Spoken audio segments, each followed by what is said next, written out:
Bonsoir à toutes et à tous, bienvenue dans Libre Ensemble, votre rendez-vous de la laïcité. Ils viennent en Belgique pour profiter de notre sécurité sociale, de notre protection sociale, de nos droits. Voici une idée reçue sur les migrants qui a la vie dure. Elle se retrouve souvent dans le discours des partis de droite extrême et pourtant, une étude de l'Université de Liège tend à montrer tout l'inverse. Elle montre que l'accès des immigrés à la protection sociale est particulièrement difficile en Belgique. Restreindre les droits sociaux est même devenu un outil pour repousser les migrants hors des frontières. Qu'est-ce que ça implique concrètement et plus particulièrement en cette période de crise sanitaire qui touche, on le sait, les plus vulnérables de notre société? On va en discuter avec nos deux invités ce soir. Libre Ensemble, Vinciane Colson, Jacques Nizan. Alors bonsoir déjà à tous les deux et merci d'avoir accepté notre invitation.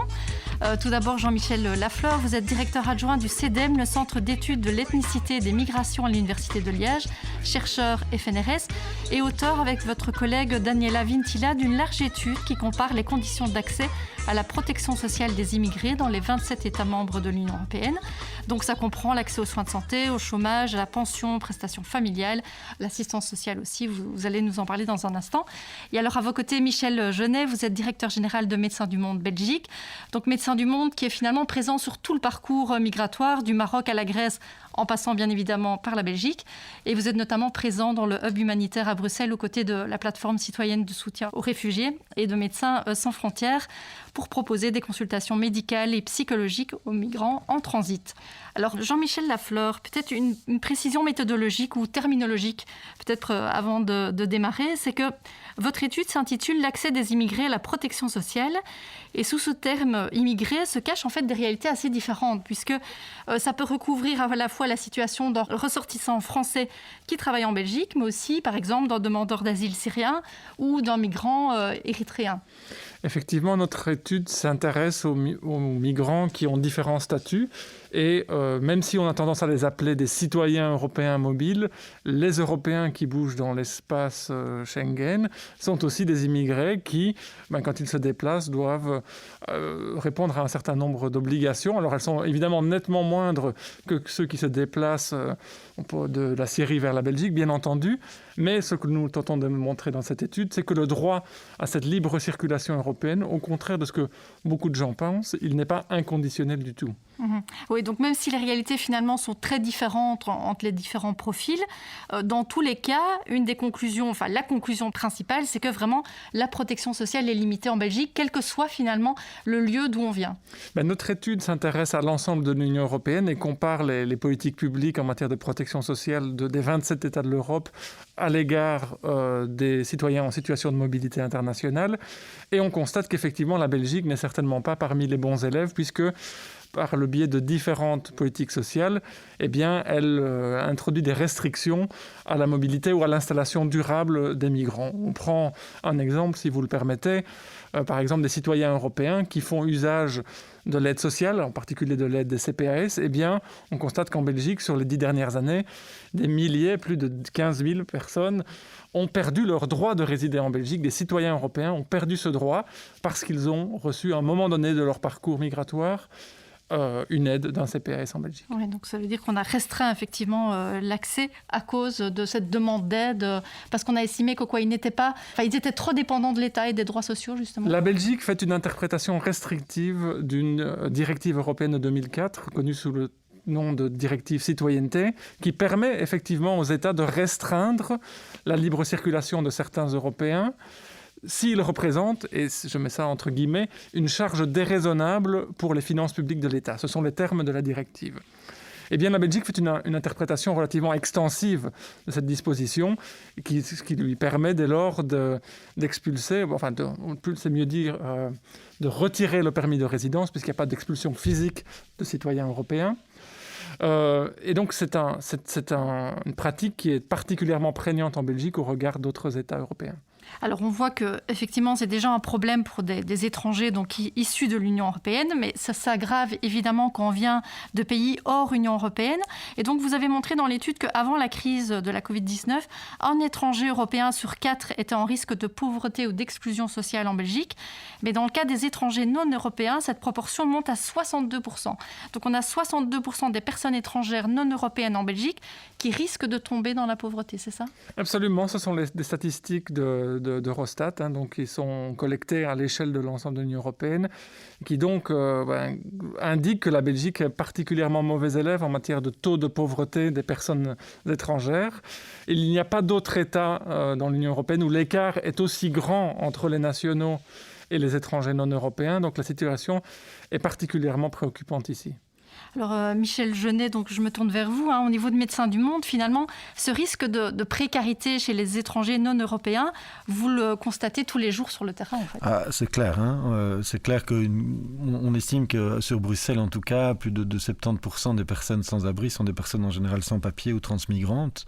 Et donc ça montre clairement la situation dans laquelle elles sont. Et le vécu quotidien, je dirais, de nos équipes ne fait que confirmer ça, puisqu'on a différentes initiatives, notamment le Medibus qui s'arrête dans les gares, les grandes gares de Bruxelles. Notamment, on a ouvert le centre Jacques Brel pendant la première période du Covid.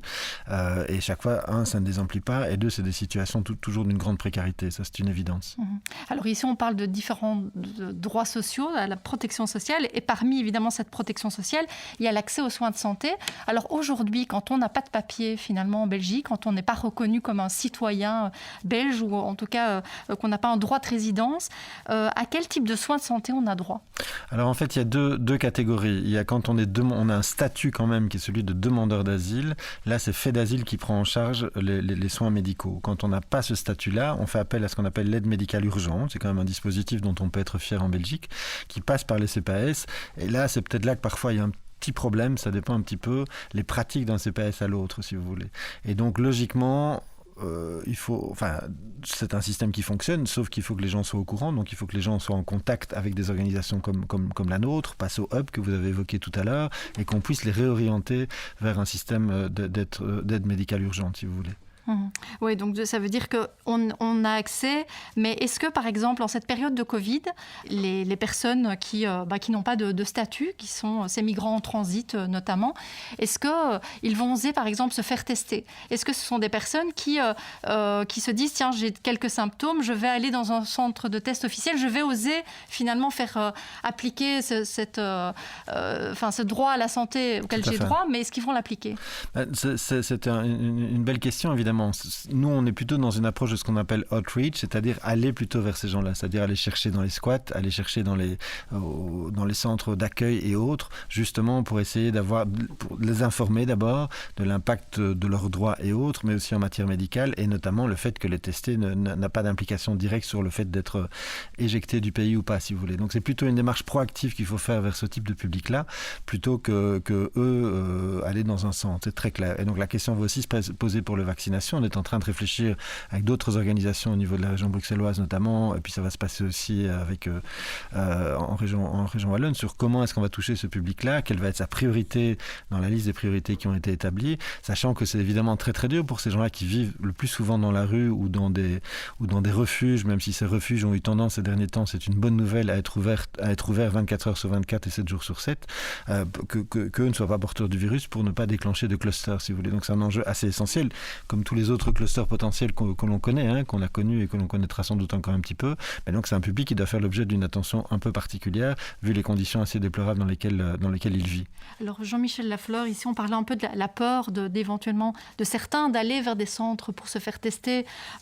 Est-ce que du coup cette peur, elle se retrouve aussi chez certains migrants, certains immigrés, qui auraient peur de faire appel par exemple aux droits sociaux, de peur finalement de ne plus, d'être expulsés par exemple, parce qu'ils ont fait appel au CPAS? Certainement. D'une part, il y a une série de personnes qui ne sont pas au courant de leurs droits, et ça c'est vrai pour des migrants, mais c'est aussi vrai pour des Belges sans origine immigrée, bien entendu.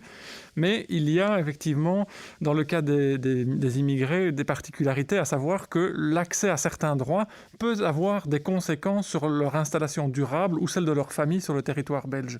Prenons l'exemple de la réunification familiale.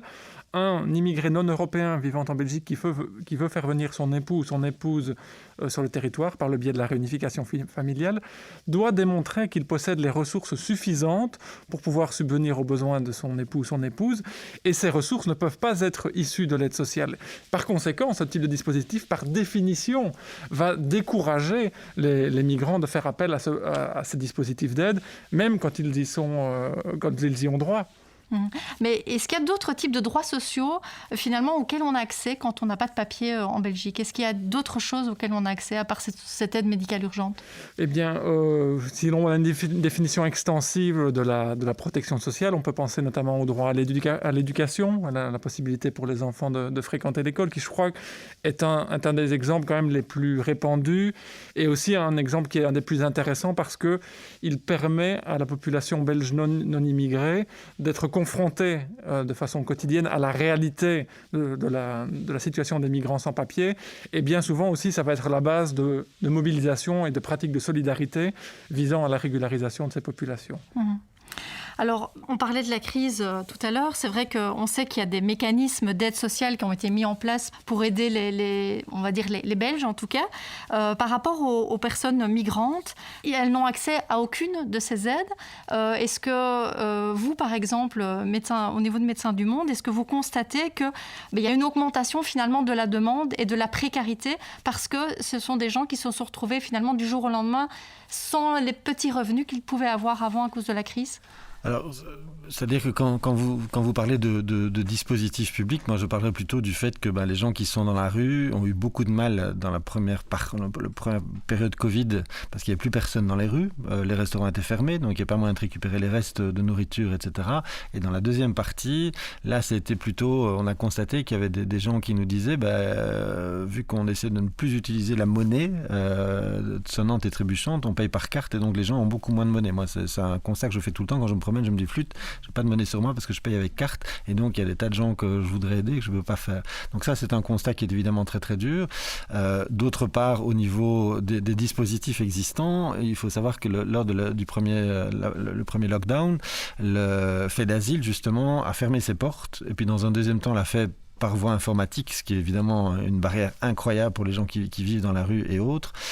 Et puis, je ne sais pas si vous vous rappelez, mais il y a quand même pas mal de gens sans papier à qui on a fait appel pour faire une série de tâches que les Belges, entre guillemets, ne voulaient plus faire et qui ont dit, voilà, nous on bosse, on a parfois des formations d'infirmiers et autres, vous avez des besoins, régularisez-nous. Il n'y a rien qui s'est passé, par exemple. Ouais, donc on voit que c'était quand même assez compliqué. Maintenant, ce qu'on voit avec l'hiver qui vient, c'est qu'au niveau de la région bruxelloise notamment, et puis aussi au niveau du fédéral, que ce soit donc Alain Marron ou Karine Lallieu, il y a des dispositifs qui restent ouverts 24 heures sur 24, 7 jours sur 7. Il y a des hôtels qui ont été réquisitionnés contre paiement, bien sûr, mais ce qui arrange bien les hôtels puisqu'il n'y avait plus aucun occupant pour accueillir des familles et autres. Donc ça, on peut quand même reconnaître qu'il y a des initiatives qui ont été prises. Ce que nous, on constate malheureusement, c'est que ça reste un peu insuffisant et qu'il reste quand même pas mal de gens dans la rue, notamment des transmigrants ou des sans-papiers, parfois aussi des jeunes, des ménades. Donc ça pose quand même... on continue quand même à être confronté à une situation très difficile et très tendue pour nos équipes qui travaillent dans la rue. Oui, parce que je voyais dans un communiqué que vous avez fait il y a quelques jours, vous pointiez qu'il manquait entre 500 et 800 places. Alors c'est très difficile à évaluer parce qu'il faut voir ce qu'on prend en compte, mais manifestement, oui, ce qu'on constate, c'est qu'il manque encore pas mal de places, c'est sûr. On espère que qu'il y aura des acquis à cette crise, notamment le fait que les centres qui étaient avant des centres de nuit deviennent des centres 24 heures sur 24, 7 jours sur 7, parce qu'on constate qu'une fois que les gens sont dans ces conditions-là, les besoins de santé sont beaucoup moindres. Par contre, ce qu'on constate aussi, comme dans l'ensemble de la population, mais encore plus dans cette population-là, c'est l'enjeu de la santé mentale. Et justement, FEDASIL vient de prendre des mesures un peu restrictives sur la prise en charge des soins de santé psychologique et contre lesquels on va aller sans doute en justice parce qu'on estime que c'est vraiment une nécessité absolue. Si déjà c'est difficile pour nous, imaginez pour des gens pour qui les voies vers l'Angleterre et autres sont de plus en plus fermées, pour qui il n'y a plus moyen d'avoir des ressources. En plus avec le Brexit, outre la crise sanitaire. Exactement, et les mesures que les Anglais ont prises récemment et autres. On constate aussi de nouvelles voies migratoires, puisque au Sénégal et Côte d'Ivoire, etc., il n'y a plus d'activité touristique, donc c'est ça qui explique le flux des migrants vers les îles Canaries. Donc voilà, eux continuent à être dans des conditions de survie pas possibles, ça reste très très difficile, et nous, on a un peu tendance à être concentrés sur autre chose qu'on peut expliquer, mais qui néanmoins n'est pas une solution pour les migrants. Alors Jean-Michel Lafleur, en plus, on voit dans les chiffres que dans les immigrés, alors là d'ailleurs qu'ils soient de l'Union européenne ou hors Union européenne, beaucoup travaillent dans des secteurs comme l'ORECA, comme la construction, comme les titres-services, qui sont des secteurs particulièrement vulnérables, soit qui ont été fortement touchés par la crise comme l'ORECA, soit les titres-services où on a un taux un risque de contamination qui est assez élevé. Oui, alors c'est ça. Si l'on regarde la population qui a des papiers, la population immigrée qui a un séjour, qui est en séjour légal sur le territoire, eh bien, on voit qu'il y a une tendance ici à une certaine surreprésentation dans des secteurs qui ont été particulièrement touchés par la crise. On a parlé de l'Horeca, on peut parler de la construction. Et alors, effectivement, je pense un exemple très intéressant est celui du secteur des titres-services qui, à Bruxelles en particulier, est presque entièrement, je dirais, dépendant des travailleuses essentiellement étrangères, puisque les étrangers sont 72% des travailleurs du secteur. Et on voit qu'à nouveau, dans ce secteur-là, eh bien, il y a eu des mesures qui ont été prises pour subvenir aux besoins de ces travailleuses, mais avec quand même des pratiques de certains employeurs qui forcent à accepter, qui poussent plutôt à accepter des remplacements. Donc ça veut dire travailler dans plus de ménages différents, donc par conséquent s'exposer à un plus grand nombre de risques, et avec derrière tout cela aussi des pratiques nous indiquant que si l'on n'accepte pas ces remplacements, eh bien le droit au chômage temporaire s'en trouve d'autant limité. Donc on voit qu'il y a des mécanismes, je dirais, de sanctions qui se mettent en place et qui, encore une fois, touchent plus souvent les immigrés que les autres en Belgique. Alors, pour revenir à votre étude et à ce que je disais en introduction, c'est le fait qu'il y a quand même cette idée reçue que voilà, les étrangers ils viennent en Belgique pour profiter du système, profiter de la protection sociale, etc. Alors, comment ça se fait que ce cliché, finalement, et cette idée reçue a autant la vie dure quand on voit les chiffres de votre étude, quand on voit que finalement ce n'est vraiment pas le cas? Comment expliquer ça? Je pense qu'il y a tout d'abord aussi une précarité réelle parmi la population belge sans origine étrangère et qui a, souvent pour de mauvaises raisons, l'impression qu'on en fait plus pour les immigrés que pour les autres. C'est peut-être en partie dû à un traitement médiatique qui met souvent la focale sur les immigrés qui sont dans le plus grand besoin d'aide, les quelques dizaines de milliers qui peut-être n'ont pas de logement, n'ont pas de statut, etc. Alors qu'il y a des centaines de milliers d'immigrés en Belgique qui sont établis durablement, travaillent, vivent en Belgique pour quelques années, parfois rentrent dans leur pays d'origine, reviennent, bref, sont des gens qui vivent une vie tout à fait normale, avec à certains moments des besoins de protection sociale, comme tout le monde, et à d'autres moments des situations de contribution à notre système de sécurité sociale. Et donc je pense que c'est le manque de mise en lumière de cette normalité de la migration qui fait qu'on a ce préjugé qui domine. Alors évidemment, il faut aussi, et bien sûr, souligner le rôle de certains partis politiques qui ne manquent pas, de façon régulière, de souligner la soi-disant charge que représentent les migrants pour le système de protection sociale, sans aucune preuve, puisque, vous l'aurez sans doute vu, il y a quelques semaines, la Banque nationale, à nouveau, après l'OCDE, après la Commission européenne, a à nouveau montré que la contribution des migrants à l'économie belge est positive. Et malgré cela, on voit que les clichés sont perpétués par certaines élites politiques et on la dent dure parmi une partie de la population. Mais ça va même plus loin parce que ce qu'on voit dans votre étude, c'est que c'est finalement devenu presque une volonté politique de restreindre en fait les droits sociaux pour essayer d'expulser les migrants et en tout cas de ne pas les accueillir dignement. Ce que nous montrons dans l'étude, je pense, c'est que puisque la marge de manœuvre des États en matière de contrôle migratoire, elle est soit cédée en bonne partie à l'Union européenne, soit devenue très difficile parce que les citoyens européens ont un droit à circuler dans l'Europe, eh bien, la politique sociale devient de plus en plus un moyen de triage des migrants entre ceux que l'on ne veut pas d'un côté et ceux qui sont désirables de l'autre. Et donc, on ouvre nos portes à ceux qui ont des diplômes, à ceux qui viennent de pays qui sont proches culturellement de nous, mais on ferme nos portes ou on utilise la politique sociale pour repousser ceux qui ont peut-être moins de compétences en matière éducative ou qui appartiennent à des groupes ethniques qui sont moins désirables. Et il suffit de penser par exemple aux Roms qui sont souvent les premières victimes de ces politiques de sélection par le biais des politiques sociales. Et ça, c'est une tendance de fond de tous les pays européens, pas uniquement Absolument, de la Belgique, puisque les exemples que nous évoquions tout à l'heure d'expulsion ou de retrait de permis de résidence de citoyens européens sont des exemples qu'on a pu voir se répéter aussi dans d'autres pays. pensait il y a quelques années à la France et aux camps de migrants roms qui ont été démantelés et qui ont conduit à l'expulsion de ces citoyens vers leur pays d'origine, qui était souvent la Roumanie. On a un exemple concret de ça, puisqu'on est, comme vous l'avez dit tout à l'heure, on est présent un peu le long de la route migratoire. Et en Bosnie notamment, on fait de la santé mentale dans un camp, donc c'est très très difficile. Mais au moment du Covid, c'est le camp qui a été fermé, en disant c'est les migrants qui sont porteurs du Covid. Vous imaginez le type d'image qui est ainsi colportée pour des pays qui... Bon, la Bosnie n'est pas encore dans l'Union européenne, mais la Croatie juste à côté, c'est très difficile. Notamment, on est aussi actif là-bas avec la population rome, c'est très difficile d'avoir accès à la santé. Donc oui, on constate que c'est quand même une tendance assez généralisée, sans doute due au ce déclassement social perçu par un grand nombre de la population et la facilité pour les politiques de dire c'est la faute des autres. Pensons à Trump et son mur avec les Mexicains qui ne règlent strictement rien quand on voit d'ailleurs l'apport de la population hispanique aux États-Unis en général. Ça reste hyper précarisé et on a vu encore quand même quelques fois des embarcations qui ont traversé la Méditerranée, qui ne sont pas arrivées au bout, ces fameux bateaux qui essaient de sauver les migrants et qui ne sont accueillis dans aucun port. Donc on reste quand même une Europe hyper fermée, soyons clairs. C'est un constat aussi que vous faites globalement au niveau de la politique migratoire européenne. On peut dire qu'on est vraiment dans une... On parle souvent de politique ferme mais humaine. On a quand même l'impression que c'est surtout le mot ferme qui est pertinent. Absolument, mais je pense que sur les 30 dernières années, on est dans une militarisation de la politique migratoire avec des moyens policiers toujours plus importants et donc une priorité vraiment sur les aspects sécuritaires de la gestion de la migration sans penser réellement à des solutions de type humanitaire ou des solutions à long terme.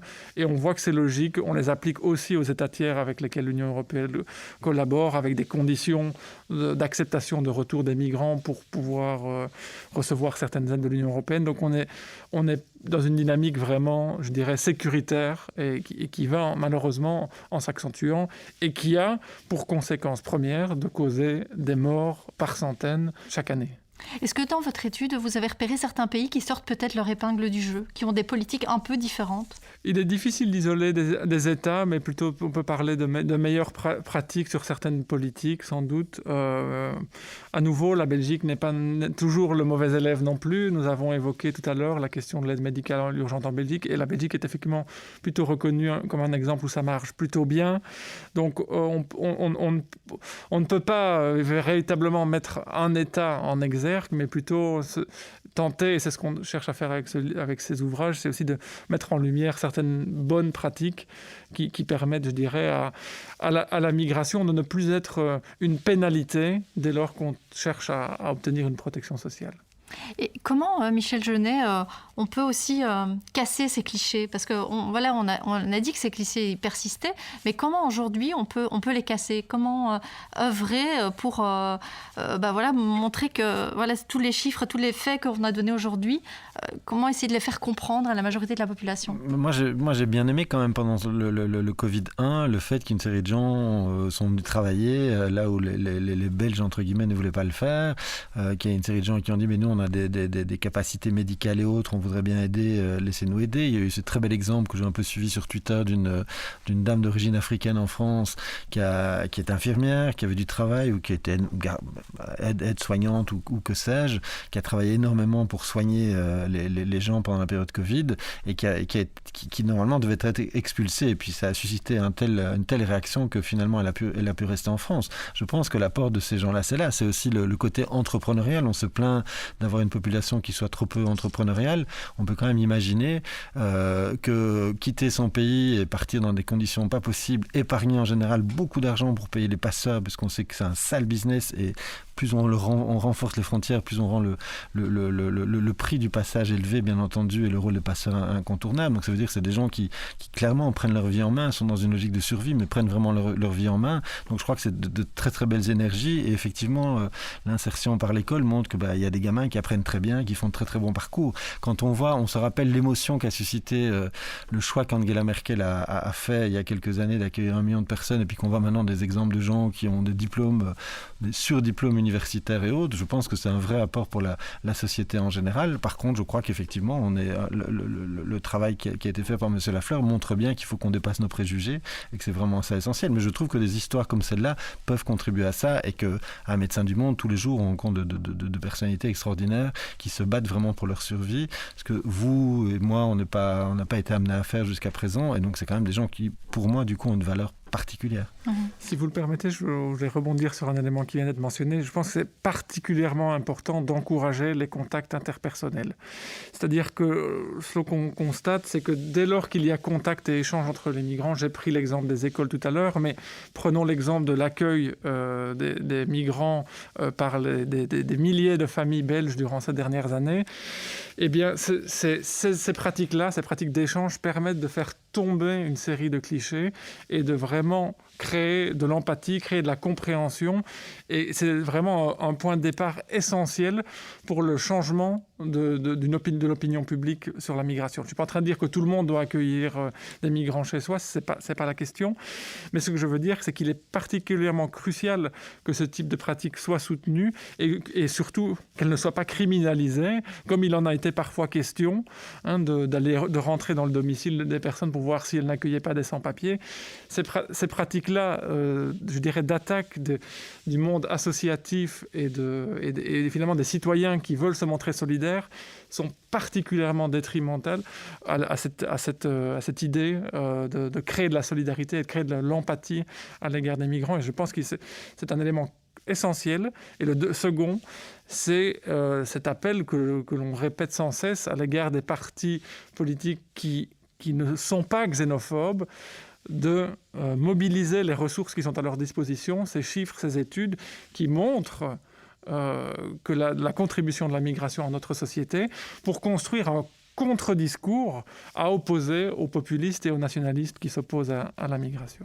Parce que c'est vrai que les réformes qui ont été menées ces dernières années, alors reprenons ici le cas de la Belgique, mais les réformes en matière de regroupement familial, d'accès à la nationalité, de liberté d'installation des citoyens européens ou non, elles ont été menées par des gouvernements qui n'étaient pas nécessairement des gouvernements uniquement de droite. C'était, par exemple, le gouvernement Di Rupo a aussi mené des politiques assez dures en cette matière. Et donc, est-ce que, par exemple, une étude comme la vôtre, vous avez l'impression qu'elle a l'écoute de certains partis politiques, on va dire, plus de gauche ? Je pense qu'il serait prétentieux de dire que nos études ont un impact sur les partis politiques. Nous sommes à disposition et nous communiquons dans les médias, effectivement, pour tenter de diffuser ce qu'on pense être une parole scientifique qui permet de construire un discours politique. Mon rôle à moi en tant que scientifique n'est pas de porter un discours politique, bien sûr, mais ce que nous tentons de faire, c'est d'informer, de donner à la société, aux acteurs associatifs, mais aussi aux acteurs politiques, les arguments pour montrer toute la normalité que représente la migration. La migration est un phénomène, ce n'est pas un problème, c'est un phénomène qui se produit, qui s'est toujours produit. La Belgique reçoit des immigrés, mais la Belgique a aussi des centaines de milliers de ses ressortissants qui vivent à l'étranger, dont certains travaillent et dont certains reçoivent de la protection sociale. Pensez aux retraités belges qui sont sur la Costa del Sol en Espagne.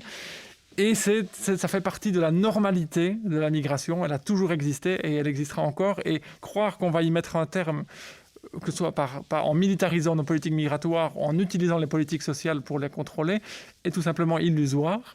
Il faut juste gérer cette normalité. Alors, peut-être juste, on arrive à la fin de l'émission, mais Michel Genet, peut-être un dernier mot. Évidemment. Oui. Et un dernier mot sur... voilà, on est au début de cette année 2021. On sait que l'année 2020 était particulièrement difficile. Quelle est pour vous vraiment la note d'espoir, la lueur d'espoir que vous voyez dans cette année 2020 par rapport à la thématique qui nous occupe aujourd'hui ? 21, vous voulez dire. C'est une Est-ce question. que vous en voyez une ? C'est une question difficile.